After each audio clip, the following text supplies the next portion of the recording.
Hi friends, today we'll make our cake with like ready-made cake mix. So here I have taken a ready-made cake mix and this is the packet, and here you can see a lot of description on the packet. It is like 432 grams, and here nutritional facts has been written, and on the back of the packet you can see the few other details, and the description has been given like how to bake it, how long you need to bake it. So these details you can read it, and now we will I'll tell you how to make it. So if you don't have time, you don't need to read it exactly. So let's start the ingredients. We have taken eggs, and I think 3 to 4 eggs are sufficient, and here is like a baking tray, and then I have the measuring cups of different sizes, and here is the like parchment paper that we keep on this tray. And there are some instructions that you need to preheat your oven at 325, and here are the cooking oils. So now that we've begun preheating our oven at 325 degrees Fahrenheit, because this is a non-stick pan that I'm using, and so it says to mix cake mix, water, oil, and eggs in a large bowl, which I have right here, and a mixer, which is a whisk, on medium speed or beat vigorously by hand 2 minutes. So what I'm going to do is I'm going to open this packet right here, and do I need scissors to open this? Pause. Because these are ready-made cake mixes, these will definitely have clumps in them that you definitely want to sieve out.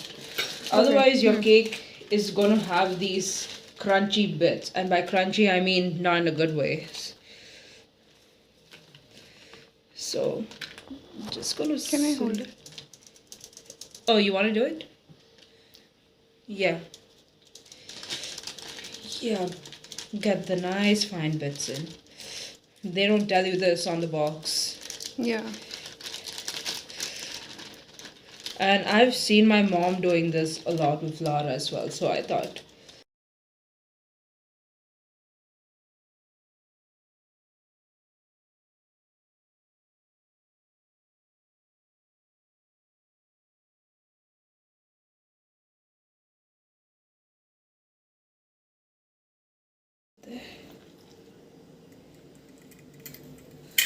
It says half cup vegetable oil.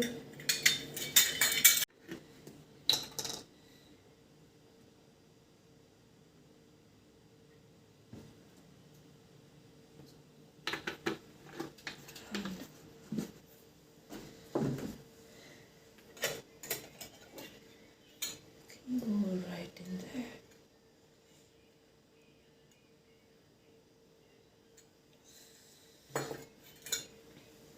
Okay, for the measurements, all we need to do is crack 3 eggs right here.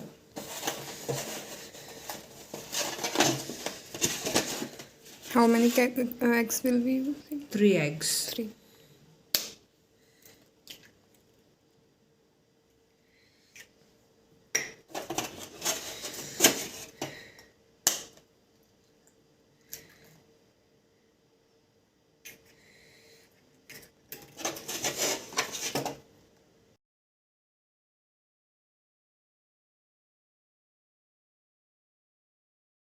Like this until it's consistently thick.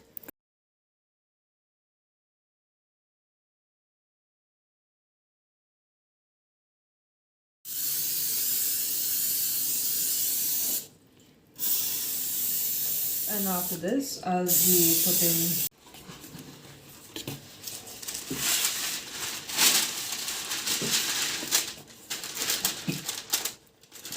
go.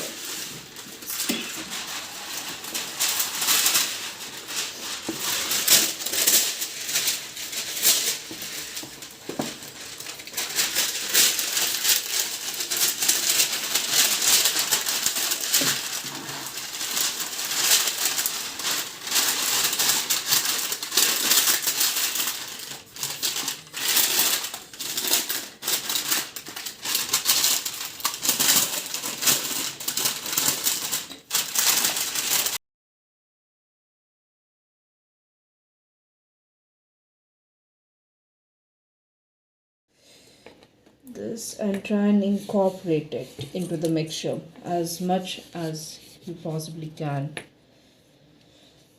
like this.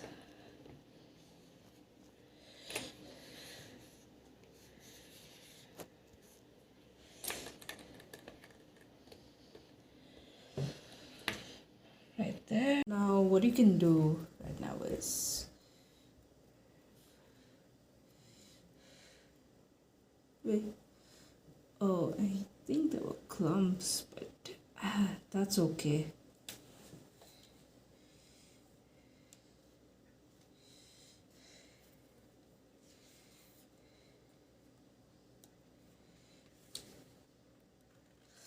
Just using spatula, get as much of it as you can onto the pan.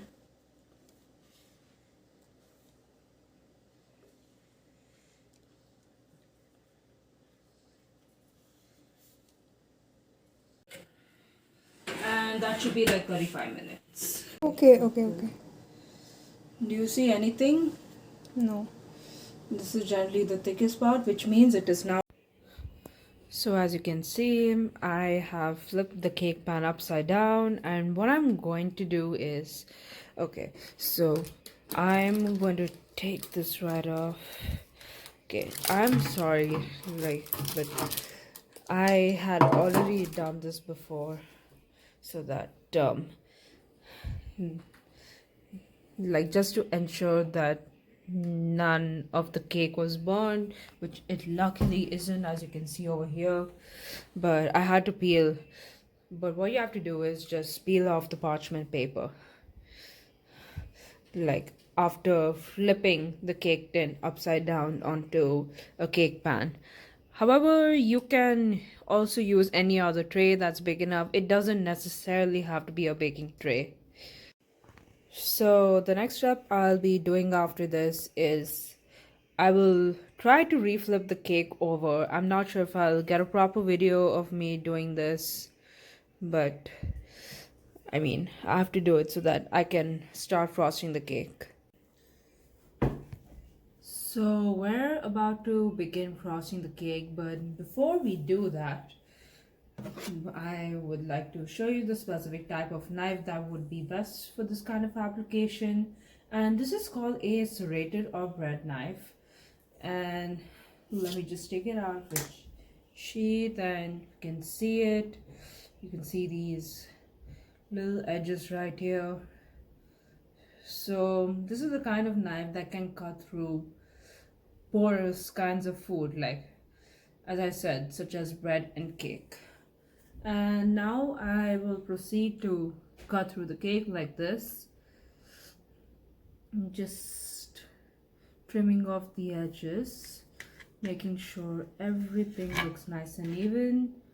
And if you like if you very much like, you can just keep a box right next to the cake if you're really not into wasting these like really lovely edge pieces. So, oh, I mean, I don't like to waste them myself, so I would just rather keep them in a little box like this, and then you can shut it and keep it in the fridge for future consumption.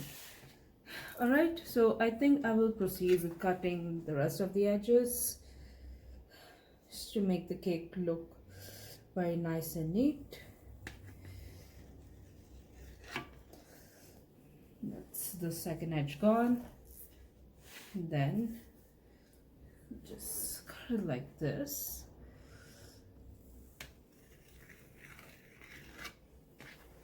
It's edge number 3. Oh, looks a little uneven. Let me correct that. Yeah, should look okay, I think. Then last edge, just making sure to keep a straight line. And of course, I'm not a professional chef, so I mean, my edges won't be perfect, but we'll try and make them look as good as possible. Yeah, I think this should be okay. Um, Now, let me just keep this knife back. Now that this is all nice and done, I think I can just get ready for the frosting part. Alright, so now our edges and our top are nice and flat. And there's one thing that I forgot to mention, and it's that usually bakers, like or professional bakers, would also remove this top part because it's very uneven. But because I do not have the proper tool, which is actually this kind of wire that you hold parallel to the cake so that this top part can come off, or like I don't have the skill with a normal knife to remove it to create an even enough layer, so I just decided to leave this top layer like that. So getting to the point, I will now be using like this Betty Crocker frosting right here. It's also vanilla flavor, just like the cake. And the one tool that you would need, or at least a basic kitchen tool, would be a spatula. Like you can see, like there's these two edges of different thicknesses. Well, I don't know what this edge does, but the flat surface helps to spread nicely, and this thinner edge, if you can see right here, it's used for scraping. Now let me just proceed to open the box. Okay, this is gonna take me a bit.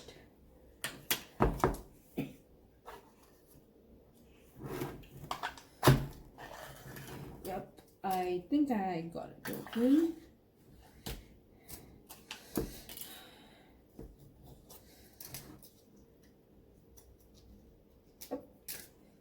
That's right there. You can see the little vanilla frosting right here.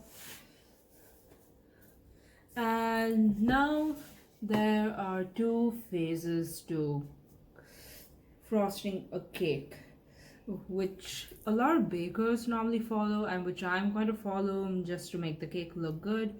So the first coat is what we call the crumb coat. This is the first layer of frosting that goes over the cake, and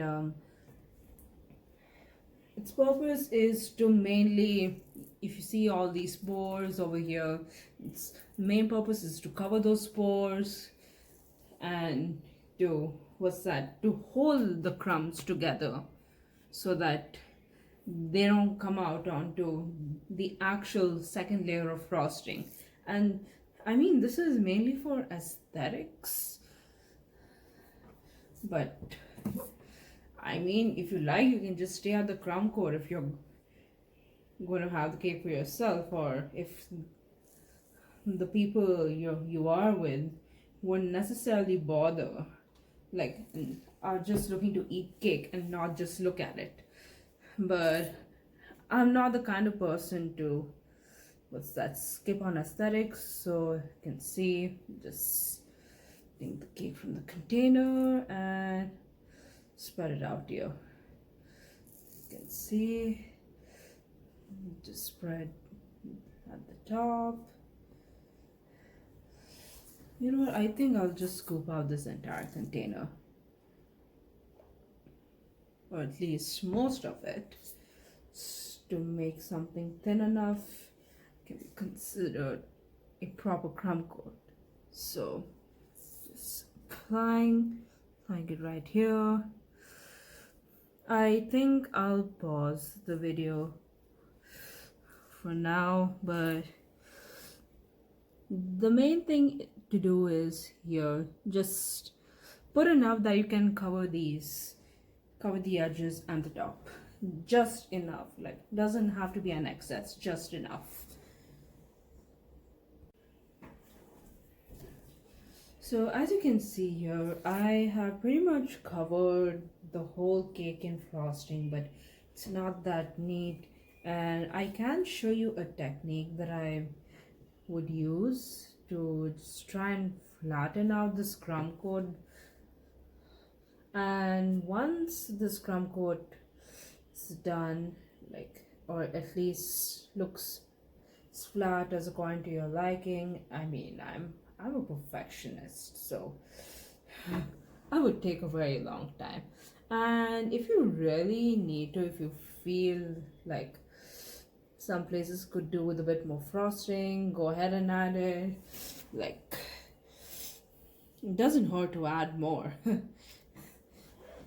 But yeah, I think I've pretty much finished off the first layer. Look at this nice, lovely first layer. Yes. I'm not sure if it's showing up in this video. I mean, I'm not directly looking at what's recording, but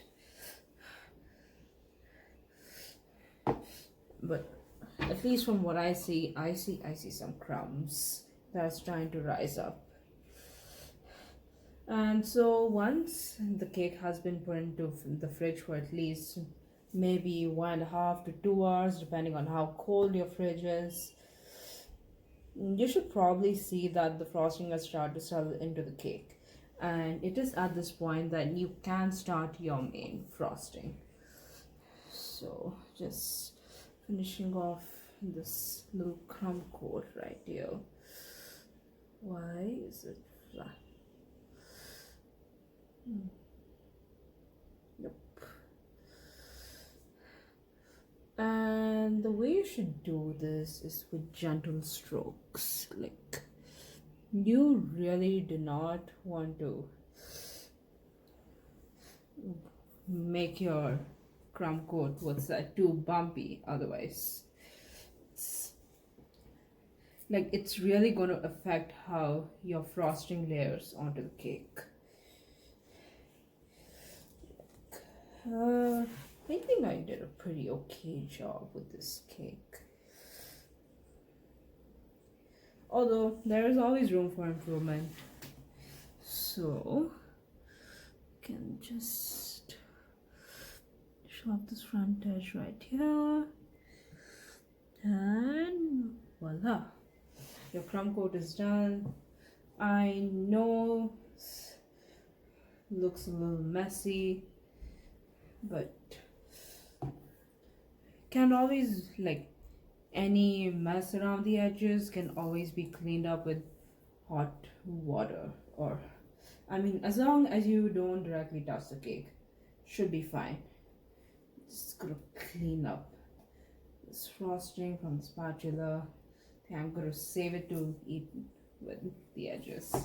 Okay, I think I'm gonna stop here. Okay, so the crumb coat is all done. As you can see, the cake is mostly nice and flat, which will give us room to, put the frosting on. I don't know why this corner didn't get much frosting. Probably the aluminum foil knocked it off.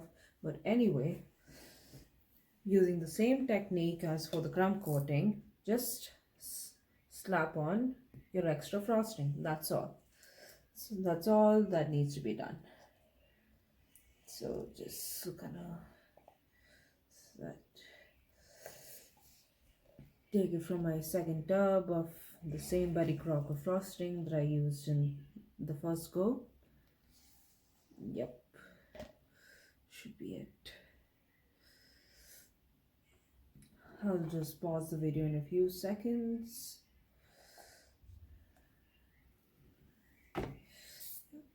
Solve it there.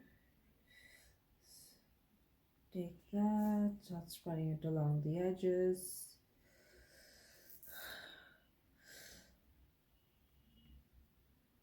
Yep, you can see the lovely frosting going on top of the cake. If it falls over the edge, that's completely fine.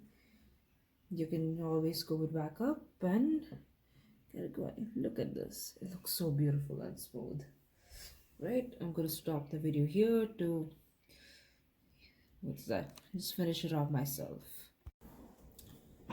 So I'm just going to be covering the cake, and as I mentioned in the previous video, I will be putting this in the fridge for around 2 hours, 1.5 or 1.5 hours. Well, I don't know, but all you would need is an aluminum foil, let's say maybe a few inches larger than, wider than your pan is. Oh, sorry. Oh my, I'm sticking to the cake. This should not be happening. Anyway,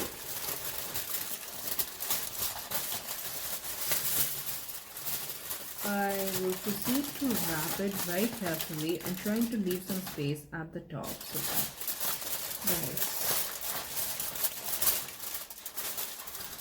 so that the cake does not get ruined. I will be back in a minute. Right, so I'm back and the cake has been wrapped, although I did encounter some issues where I touched the cake, but it doesn't really matter because it's a crumb coat. But although you do really have to be careful when you're putting the actual frosting on top, because you really don't want to ruin your lovely cake.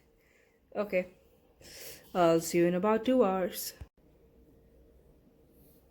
Okay, so as you can see, the cake almost looks flat. So just a little tip I just discovered. So if you want to flatten surface, what you can do is you can slowly rotate the pan or whatever it is you're frosting the cake on, so that you can get a nice even surface. Look at this. I love how, like, at least it looks a lot smoother than it was like 10 minutes ago. Look at the edges. Okay, I'm gonna clean up around the edges soon, so goodbye.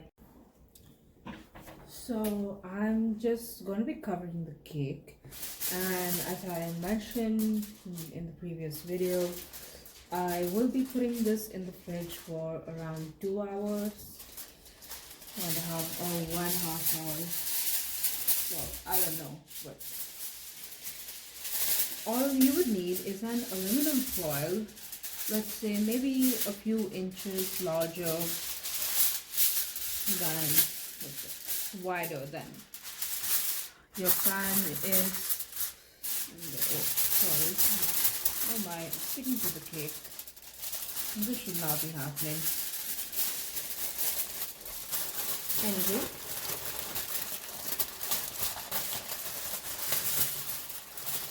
I will proceed to wrap it very carefully and trying to leave some space at the top so